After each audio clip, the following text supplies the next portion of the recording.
So, in the last video, I talked a lot about how AI, in a lot of ways, affects the individual. Because when we talk about AI, we tend to focus on how it just affects society and the world as a whole, which obviously is a bigger deal, technically, if you're looking at it at a global scale. Then, yeah, that matters more than just affecting an individual. But, of course, I think there's plenty of problems with AI. And the one I wanted to focus on in this video is more on that global scale, and that's, of course, how AI affects creativity. So, obviously, it's no secret that, AI companies have made a lot of innovations over the past years, right? We went from pretty much just a chatbot to now image generation, and now video generation is also just getting really good. And I think in a lot of ways this is unfortunate for many reasons. And of course, to start, right, it's unfortunate to see that many people are, going to be losing jobs to like these AI machines, right? As it continues to get better, it's going to be able to replace more and more people that do creative work. I think this is just overall bad. I know people may obviously want to disagree, but I don't think there's any benefit to this. I don't think that using AI for this purpose really has any benefit at all. Right? I think AI is better suited in different industries just as a whole, and like I said, I don't think it needs to really be in the creative space at all. And I guess to really begin, I don't really think that it's been put into the creative space for really any other reason than to, I guess, give a false sense of intelligence to itself.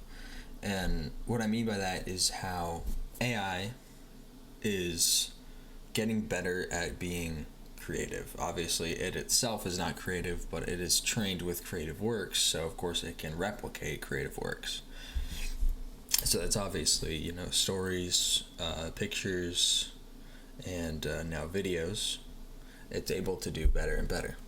And the thing about that is creativity in those, pictures, stories, videos,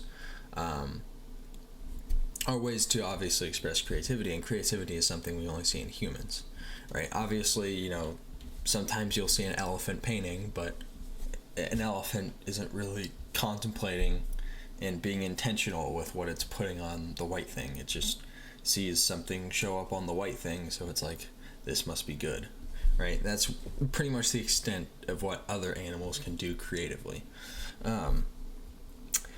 But for humans, obviously everything is very intentional. And so now that AI pretty much has the ability to replicate these sort of things, it would appear to people, maybe even subconsciously, obviously I don't know how many people are actively thinking about whether ChatGPT is intelligent or not, but part of what makes it appear more part of what makes it appear more intelligent is its ability to replicate creative works. Now, obviously, when I'm going to be talking about this stuff, I just want to make it clear that, I am completely biased in this. I personally am an artist. I like to draw. I like to write stories sometimes, and I do a lot of things. I even make videos. Look at that. And clearly, when I'm talking about this, right, I'm coming from a certain sort of background, so obviously this would matter to me a lot more than somebody who's never even touched art to begin with. But I think being involved with art, I have a better appreciation for really what it is and the time put into it. And one of my least favorite arguments when it comes to tech companies trying to make it seem like a good thing that AI can do all this stuff is how it opens the door for many people to be creative. And I guess that's technically true. You could make it, but obviously depends on what you define creativity as. if you define creativity as, of course, making your vision a tangible thing, like making what's in here onto a screen or a paper or whatever, then yes, it does do that.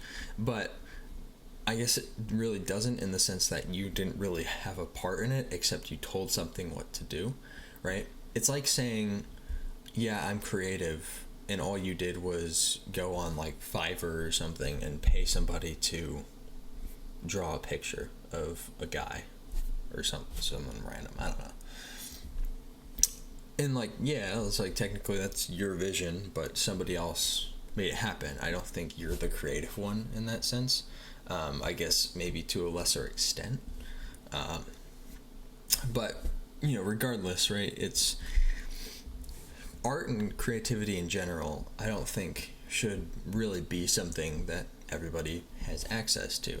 Not in the sense that some people aren't allowed to do it. That's not what I mean. I just mean that it should really only be done by the people who have taken the time to really learn and develop the skills necessary to make their vision through, you know, whatever means of creativity they decide to use, right?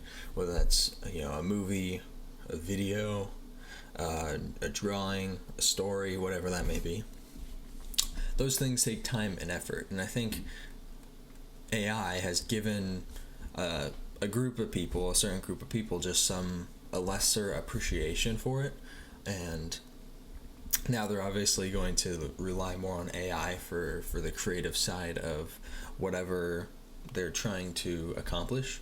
So, you know, if somebody's like, oh, I want to, you know, start a business or something where I'm doing this, whatever. And instead of, you know, going to other people to help make something work, right, help make something happen, they go to AI instead and just say, hey, generate a picture of this, or make a video of this. And obviously this takes work away from a ton of people. That is very, very clear.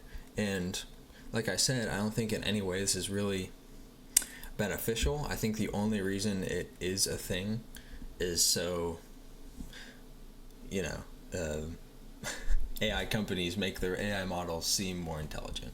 Because if the end goal of AI, as a lot of them say, is to solve a lot of the world's problems, it doesn't really matter if it can generate a picture of a turtle with a baseball hat. You know what I mean? Like, it doesn't matter. It doesn't really do anything. And a really unfortunate fact about this is that people are, like I said, getting replaced by these machines, even like indirectly. Obviously when people talk about replacing people with AI, they're expecting an office to like get cleared out and just put ChatGPT where everybody was.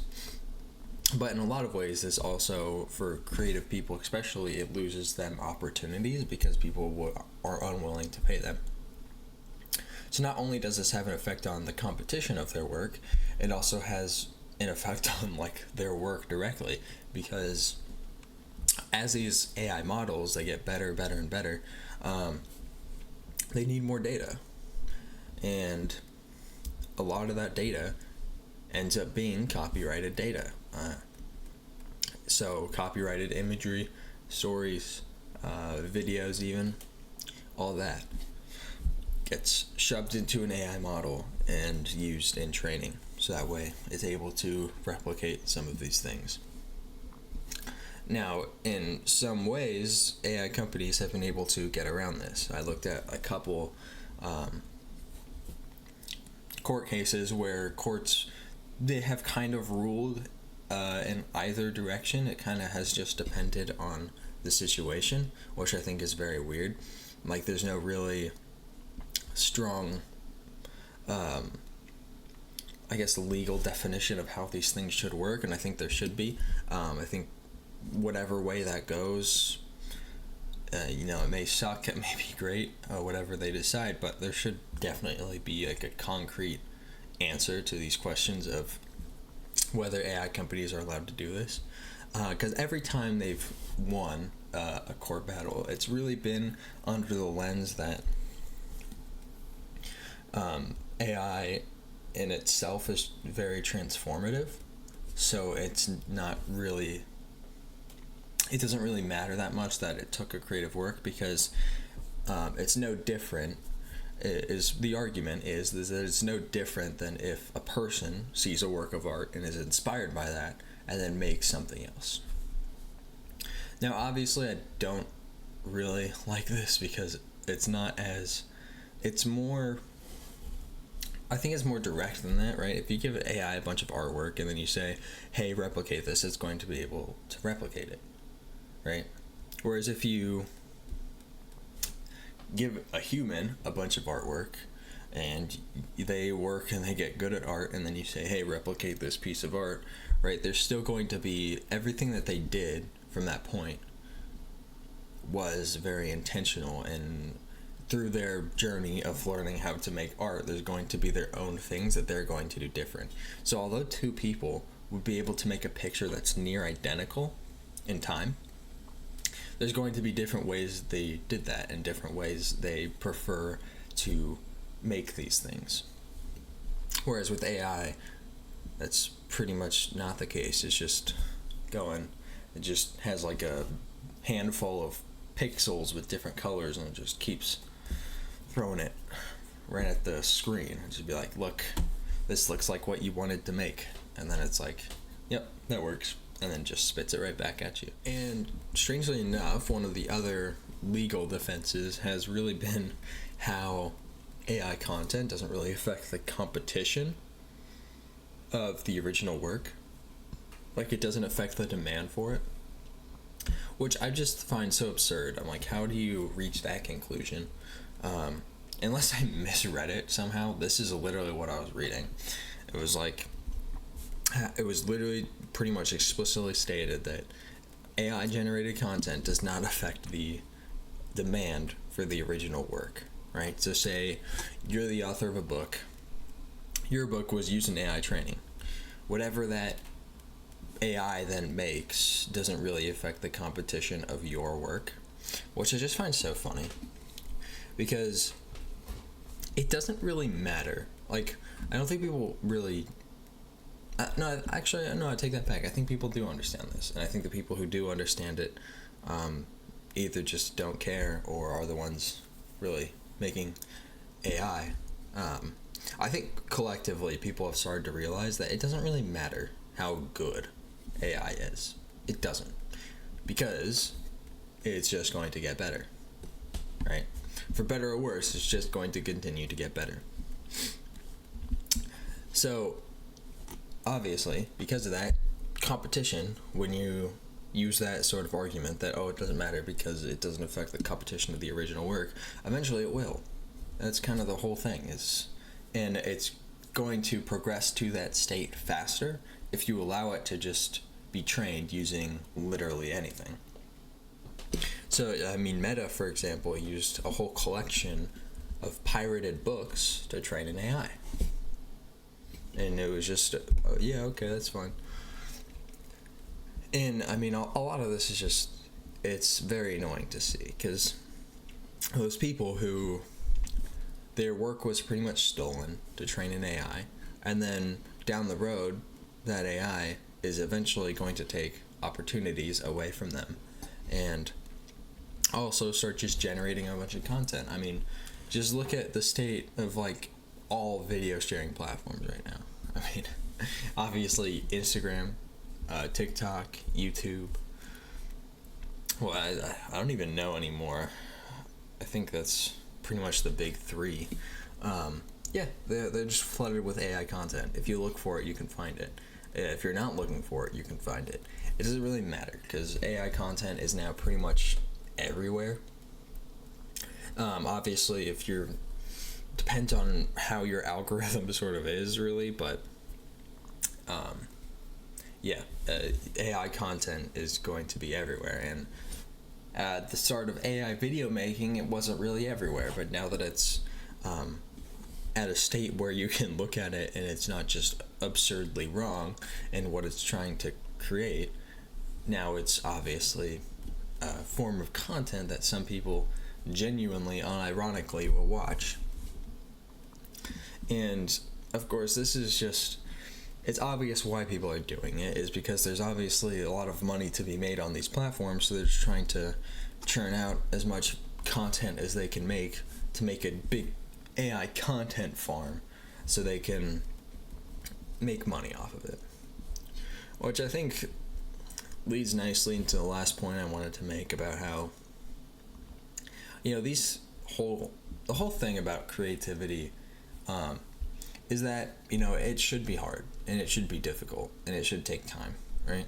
These skills should be developed by people who are willing to take the time to put forth the effort to make their work good, right? Whatever that may be, and whether that's, you know, making pictures with drawing, or making videos, or telling stories, writing books, whatever that may be. Those things should be hard and they should take time, and I think it's a symptom of how society has gone that are the reason many of these things exist, right? Like, think about how much in just society as a whole has worked to make pretty much everything just straightforward and easy, right? Like, we want nothing more than to make things easy. And I think entertainment is a very good example, right? Our phones and social media have done a good job of making entertainment super simple, super accessible, and just super straightforward, right? If you want entertainment, if you are for some reason bored, even slightly, go on phone, click YouTube, or just press YouTube because you're on your phone, you're not clicking. Anyway, go on your phone, press YouTube, and there you go. You got entertainment. Go on your phone, press TikTok, there you go. You got entertainment. And I think AI really is just the next step of that, right? It's just the next step of everything being made in a way that's to make life easy and without conflict, because we just cannot handle conflict at all anymore, whether that's externally or in our head. We don't want to deal with it, and that's just, it's an innately human thing, obviously, but to you know, it's just such a important part of life, is just, you know, facing a challenge, right? And AI is doing a great job of making it to where we don't really need to face a challenge, which I think is probably the biggest problem with AI, is how it can make everything easier, which was pretty much what my last video was about. But obviously, yeah, this whole thing about stealing creativity away from people, putting it into a machine, is just another symptom of that same effect. Because, of course, we as humans don't want to take the time to learn really anything anymore. So, alright, all that said, go have a good day.